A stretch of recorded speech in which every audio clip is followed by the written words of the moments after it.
Alright, so this is my dad. He builds these tiny worlds. I film them. He does the making, I do the talking. That's basically the deal we worked out. Today's build is Jurassic Park. Well, a piece of it. That scene, the one you know, the one from the movie you've probably rewatched more times than you'd admit. Yeah, that one. I don't know about you, but I've seen Jurassic Park I don't even know, 20 times, 30? It's one of those movies I keep going back to for no good reason. It just sits with me somehow. Anyway, this one's for anyone else who feels that way about it.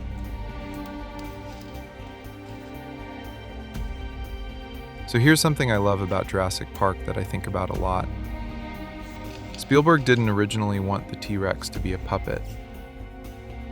He wanted CGI. All of it. This was 1993. Computers were just barely starting to be able to do that.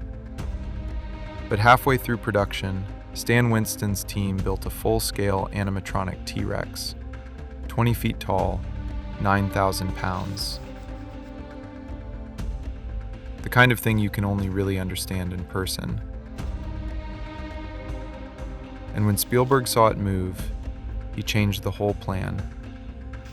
Practical effects for the close-ups, CGI for the wide shots. That decision is why the movie still holds up 30 years later. Because half of what you see on screen was actually there. Physical, in the room with them. Kind of like what Dad's doing, just way smaller. And with less risk of anyone getting eaten.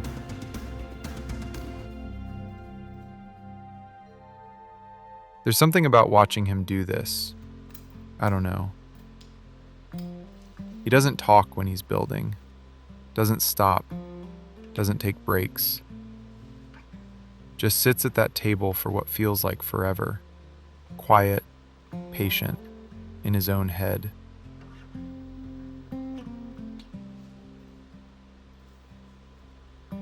Honestly, I couldn't do it. If I sat there that long, I'd lose my mind. But him, he could do this all day, every day.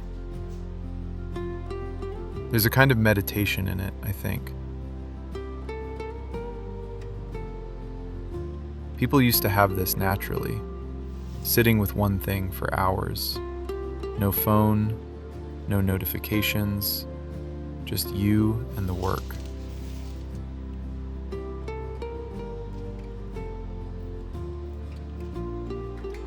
Watching him, I think maybe that's what I miss most about my grandfather's generation. It's not the tools, it's not even the craft, it's just the pace of it. Something interesting about making things at this scale. Everything is a decision. The color of the ground, the angle of a wire, the direction a figure is facing. There's no wind or sunlight to make it just happen.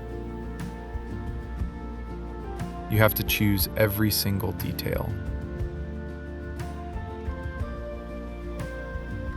The best diorama artists in the world will spend a week on a 1-inch section. Not because they're slow, because that 1 inch has maybe 40 separate decisions inside it. And the wild part is, most of that you'll never notice. It'll just feel right. That's the whole trick. The invisible work is what makes the visible work believable. Here's the thing about Jurassic Park that people forget.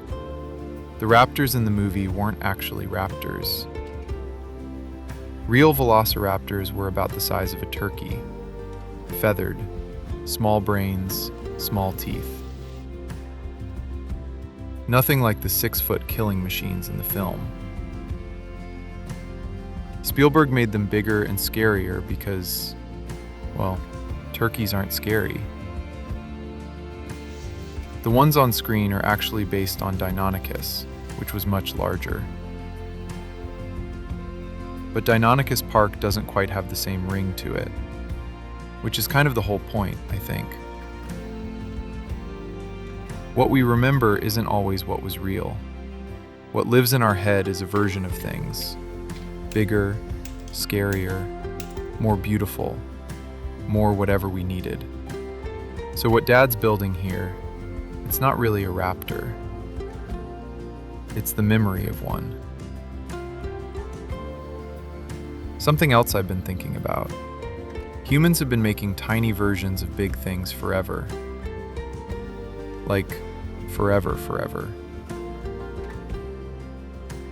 The ancient Egyptians put miniature workers in tombs so they'd have help in the afterlife. Roman soldiers carried small carved gods. Chinese emperors were buried with entire armies at 1/3 scale. It's this weird thing our species does.